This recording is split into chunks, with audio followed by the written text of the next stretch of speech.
Episode 1 of Monarch Season 2 had me at the edge of my seats. Emotions were flying. This is how it needed to be.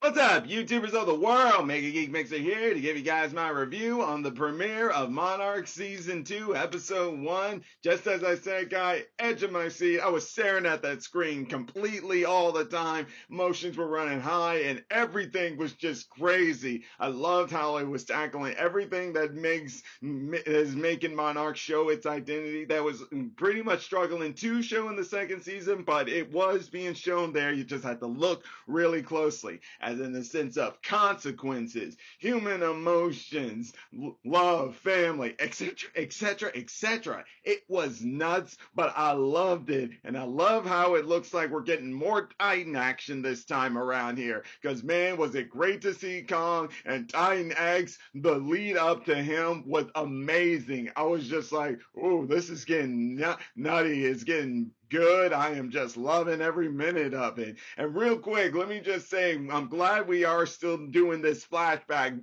of back and forth to the past and the present here, because I love the past trio more than the present trio. Nothing against them. They still struggle to try to make you be hooked on them, unlike Lee Shaw and Keiko and Randa back then. Their trio, their chemistry was just unbelievable back then, and you could just see it all right there and be like, oh, we love these guys. Well, these guys struggle, but I think that's the whole purpose in the present sense, because of everything that's happened in the sense of family drama and stuff. But now let's go ahead, let's break down some of my thoughts here. So first off, I want to just first say, when it came to them going into the past and going into that little fishing town, oh yeah, big reminder of Godzilla and stuff when it comes to fishing towns, because that's how it started in the original Godzilla and stuff. So no surprise there. Fishing boats disappearing, going to a fishing town.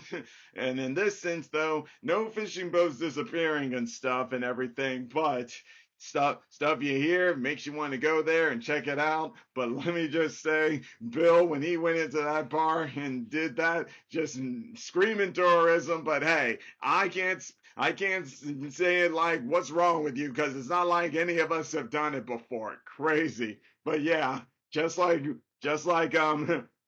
Shaw said, read the room, man, because even I could tell that they don't want you being here, so let's not do anything nutty here.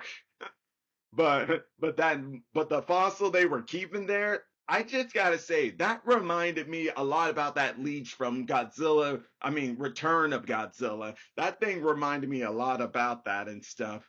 And then of course, seeing them interact and everything, and then actually one of those locals helping them out with trying to get them just to know what they want to know, just so they could get out of there.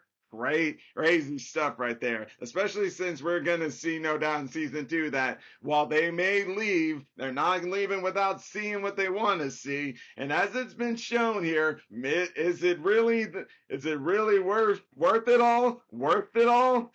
Doing this just to get something back? Get something back, or get what you want? I mean, we all want to get what we want sometimes, but sometimes, is it really worth it?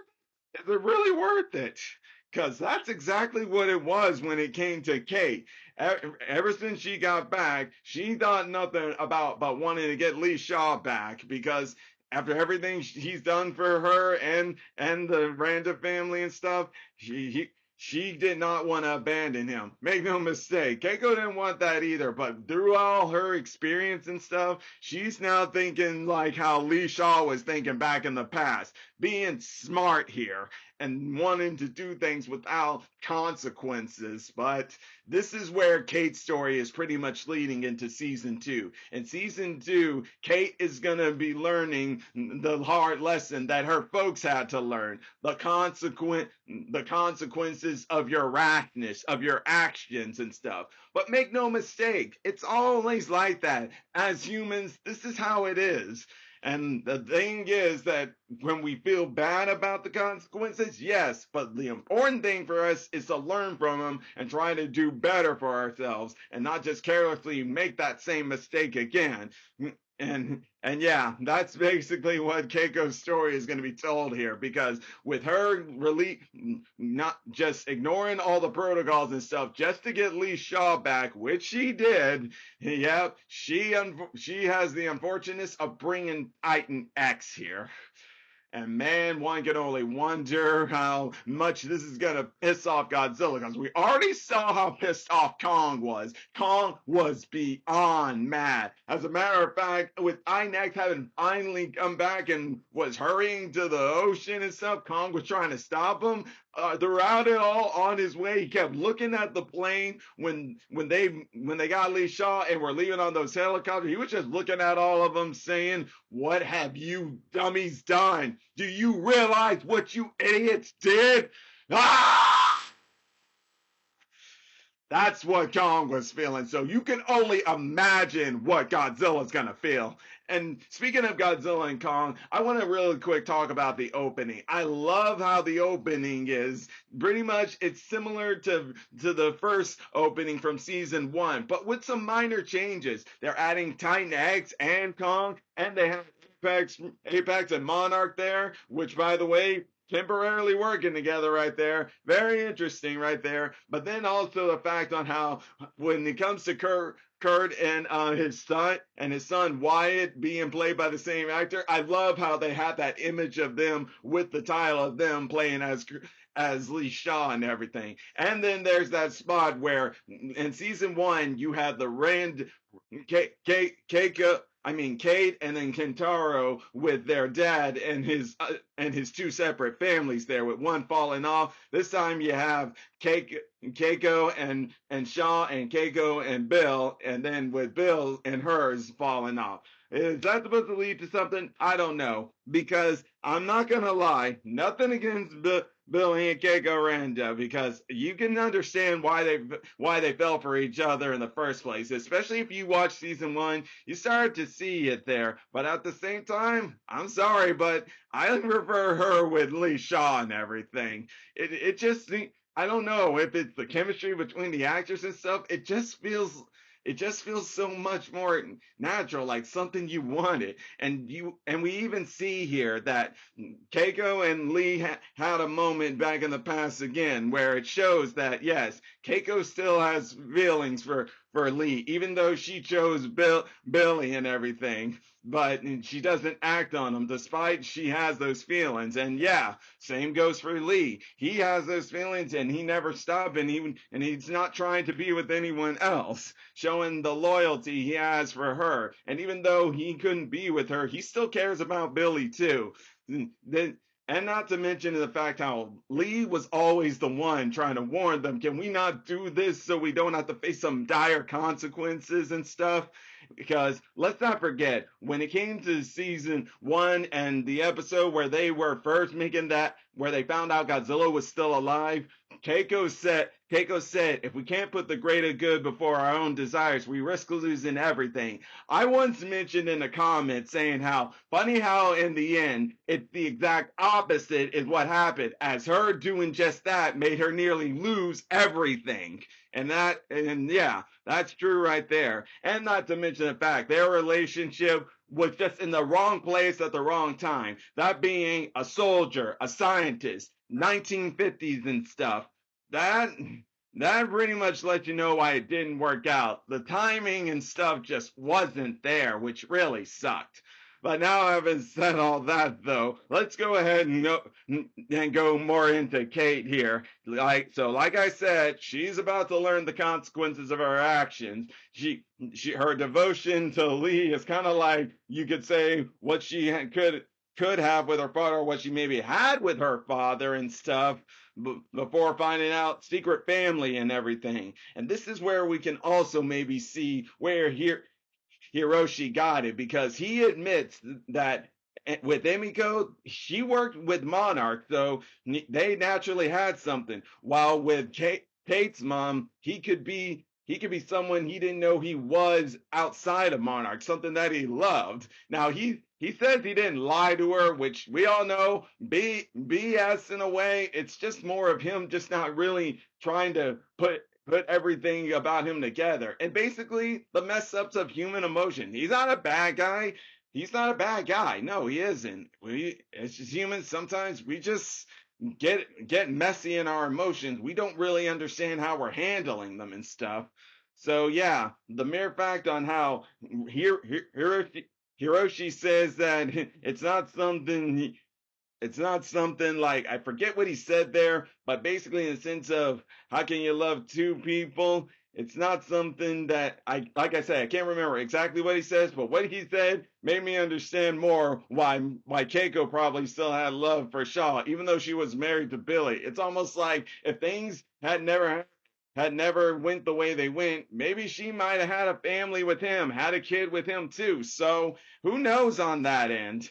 But man, but man, this is going to be a journey for her because not only that, so we see here that scene Kintaro and Hiroshima, they seem to have been tied because, well, 2 years of working together just to get Kate back and stuff. Because let's not forget, Kintaro, he was pretty much in the situation Kate was when it comes to Kate's current relationship with her father. But with those 2 years of time working together, they probably found a way to work things out, hash things out, and everything. So it's good on that end. And speaking of Kentaro, I really hope that he's able to do more this season. Make no mistake, he was an important part of season one. Just not as it's just that he didn't have much definedness as we could have wanted from him, like we got with Kate, like we got with May, like we got with Lee Shaw. It was just kind of like he was there and stuff.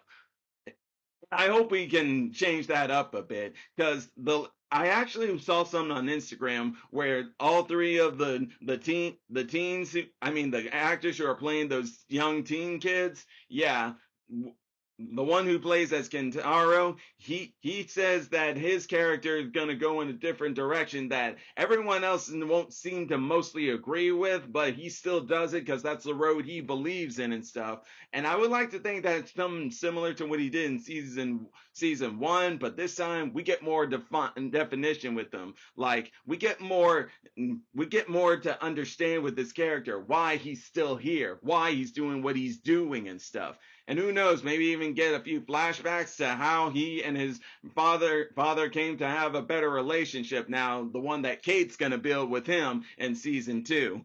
All I know is, guys, man, did we have a lot to go through here. And let's not forget, get Keiko with coming back, and she was in a similar situation that Lee was in when he came back, and then having to process everything, and then warning everyone. She's pretty much being like how Lee was being back in the past and everything. But make no mistake that the mere fact that they brought Lee Shaw back, yeah, she's happy that he's back. Like, sure, she wanted to get him back, but she wanted to make sure it was in a safe way where it wasn't gonna cause problems and stuff. But the mere fact that he came back and stuff, she wasn't gonna take away that chance to get him back. Even when he said, "You should have just left me," she was like, "Definitely not doing that.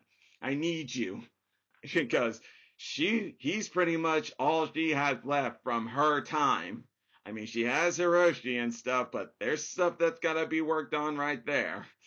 And now if it said that though, is there oh yes, one more thing I wanted to talk about was Kurt Russell. Last moment. And same with Kentaro when they both killed a Titan. Oh my God, that was very awesome. Especially with how he was just struggling, Kurt, just to make sure to find a way to kill that thing, moving that thing around and that pod around when he was inside it, just to get in a good spot to where he ripped that thing in the window. Sick, very sick badass. Excuse my language. And yeah, Kentaro with saving May from whatever that thing was, which by the way, that scene made me think of Jurassic Park with the Velociraptor between those two kids there. Yeah. And speaking of other Titans, I found that one that took on that saw nose bird there, the one with the electricity. I was very interesting. I can't wait to see what other little tiny titans we're gonna run into. I'm pretty sure this is gonna be a really cool thing, but it's gonna be fun. But either way, guys, I'm gonna leave it all at that. Please let me know what you guys thought about the episode, because I thought it was amazing. But until then, if you enjoy my videos, all you gotta do is click that like button, subscribe to the channel, hit the bell icon to be notified when I make more videos. And until then, Mega Geek Mixer signing out. Bye.